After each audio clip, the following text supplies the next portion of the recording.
Friends, அஸ்ஸலாமு அலைக்கும். தொடர்ந்து எங்கள் ஊரில் பார்த்திங்கன்னா 3 நாளுமே சரியான மழை. அன்றைக்கி கூட கிளைமேட் அப்படி தான் இருந்துச்சு. ஸோ கிளைமேட்டுக்கு ஏற்ற மாதிரி சூடாக காலையில் டீயோட அந்த டேவை நாங்கள் ஸ்டார்ட் பண்ணோம். ஆஃப்டர்நூன் போல் மார்க்கெட் போகலான்னு சொல்லிட்டு கிளம்புனா அங்கே பார்த்தா சரியான தண்ணி.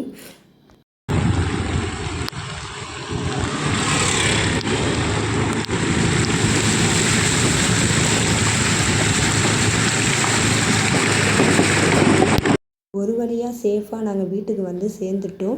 ஸோ ஈவினிங் தான் விளாக் எடுக்க ஆரம்பித்தேன். ஈவினிங் வந்து கொஞ்சம் டீ போட்டுக்கலாம் அப்படின்னு சொல்லிட்டு தான் நினச்சிட்டு இருந்தேன். சரி வேணாம், கொஞ்சம் பூஸ்ட்டு போட்டு குடிக்கலாம் அப்படின்னு சொல்லிட்டு அன்றைக்கி ஈவினிங் நாங்கள் பூஸ்ட்டு தான் போட்டு எனக்கும் எங்கள் வீட்டில் உள்ளவங்களுக்கும் போட்டு குடிச்சிட்டு இருந்தோம். பூஸ்ட்டு குடித்து முடிச்சுட்டு ஈவினிங் போல் நாங்கள் வந்து தண்ணி பிடிக்கலாம் அப்படின்னு சொல்லிட்டு தண்ணி பிடிக்க கிளம்பிட்டோம். நானும் என்னோடய பசங்க.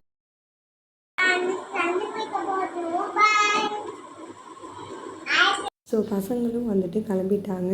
நாங்கள் இப்போ தண்ணி பிடிக்கலாம் அப்படின்னு சொல்லிட்டு தண்ணி பிடிக்க தான் போனோம். பசங்களும் நாங்கள் தண்ணி பிடிக்கிறத பார்த்தா அவங்களும் ஒரு 2 குடத்தை வந்து வாங்கிக்கிட்டு அவங்களும் தண்ணி பிடிச்சி அதை தூக்கிட்டு வராங்க. அவ்வளோ அழகாக தூக்கிட்டு வந்து நாங்கள் எங்கே எங்களோட தண்ணி குடத்தை வைப்போமோ அவங்களுமே அதே இடத்துல தான் அவங்களோட தண்ணி குடத்தை வச்சாங்க.